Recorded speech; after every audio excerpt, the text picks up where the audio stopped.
The Chinese government-owned company, CSSC, offers submarines to Indonesia. Indonesia's maritime power will increase. According to recent media reports, after the Indonesian Navy's submarine Nanggala was sunk in an accident, after the submarine crashed, Indonesia immediately issued a distress signal to the outside world. The United States, Singapore, Australia, India, Malaysia and other countries all sent search and rescue forces. But when they reached the location of the wrecked submarine, most of them chose to withdraw and give up. The sinking depth of the Nanggala is more than 800 meters on the seabed. It is extremely difficult to salvage. Not only does it require extremely professional equipment, but it also costs a lot. This time, China expressed its willingness to salvage the wrecked submarine for Indonesia free of charge. The Chinese Navy has such confidence, not only is there no technical problem, but also the cost should be saved as much as possible. The Indonesian government has accepted the offer of help from the Chinese Navy and asked China to send 3 ships to salvage the ship in 3 pieces for free. As a result, the attention of some Western media has shifted to why China is salvaging Indonesia for free. China and Indonesia established formal diplomatic relations in 1950, more commonly referred to as Sino-Indonesian relations. Prior to this, for many centuries, the two countries maintained a variety of relations mainly in informal trade. Under Sukarno's presidency, from 1945 to 1967 relations with China deepened.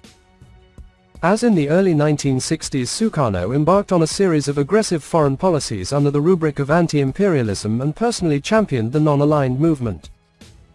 These developments led to increasing friction with the West and close relations both with China and the USSR. Most ancient Chinese-Indonesia relations were trade-motivated and throughout their shared history, most were harmonious and peaceful. During the Sukarno administration, China and Indonesia enjoyed close relations. In April 2011, Indonesia and China signed a Memorandum of Understanding on the development of industrial technology and Chinese investment in related sectors in Indonesia.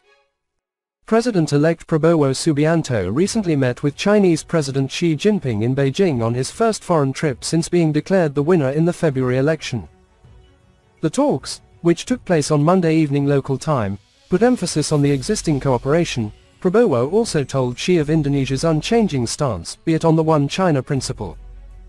Prabowo expressed his full support for the development of closer ties with China. In a recent meeting in Jakarta on June 28, senior officials from Indonesia's Ministry of Defense sat down with representatives from the China State Shipbuilding Corporation. The Chinese government-owned company CSSC offers submarines to Indonesia. If this offer is realized, Indonesia's maritime power will increase.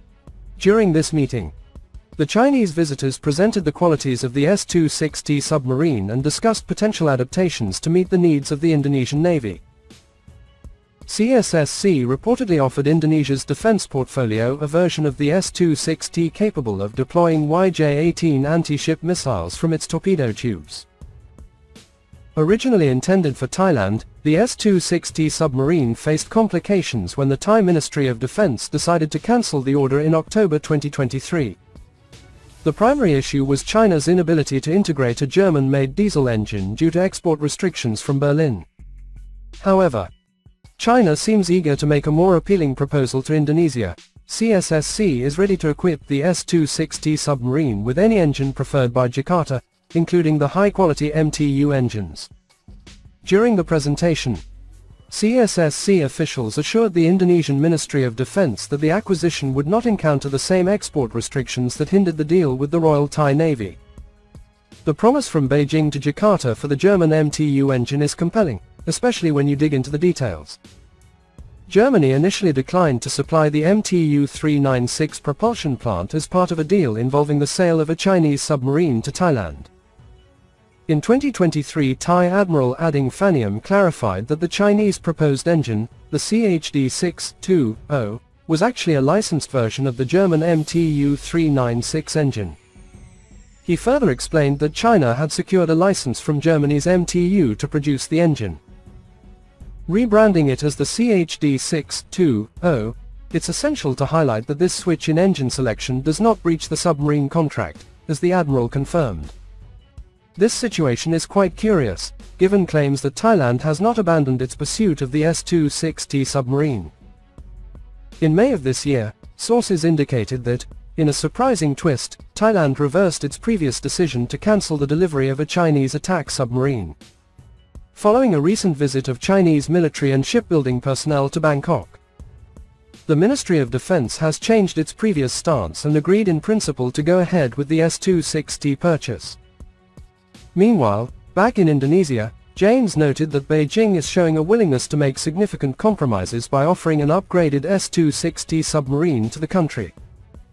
The CSSC bid for Indonesia includes a modification package that enables the S-26T SSK to deploy and fire the Chinese-made YJ-18 torpedo tube-launched anti-ship cruise missile. Additional features of the S-26T SSK include the retention of core elements initially designed for the Royal Thai Navy, such as its air-independent propulsion system. Thailand inked a 13.5 billion Thai bahts around $366.5 million United States dollars deal with China Shipbuilding and Offshore International Company for the S-26T SSK back in 2017. This version is a slightly modified variant of the People's Liberation Army's Yuan class. The Chinese S-26T submarine is an export adaptation of the Type 039A submarine, produced by China Shipbuilding Industry Corporation. It's specifically modified for global clients, with Thailand being a notable buyer, having ordered several units. The S-26T boasts an overall length of about 77.7 meters 255 feet and a beam of roughly 8.6 meters 28 feet. These specifications render it a relatively compact yet proficient diesel-electric attack submarine. The S-26T submarine boasts a hybrid propulsion system comprising diesel engines and electric batteries, which power both surface and underwater operations. Additionally, it features an air-independent propulsion system that enables it to stay submerged for longer durations without needing to surface for battery recharging. Outfitted with a suite of advanced technology, the S-26T includes sonar, radar, electronic warfare, and communication systems. These enhance its detection, navigation, and engagement capabilities, making it a significant player in underwater missions. The S-26T can reach a maximum immersion depth of approximately 300 meters 984 feet, allowing it to operate efficiently in diverse underwater environments while staying under the enemy's radar. When it comes to armament, the S-26T is loaded with torpedoes and anti-ship missiles fired from 6 533mm 21-inch torpedo tubes. This arsenal empowers the submarine to target both surface and underwater threats, offering a robust offensive punch.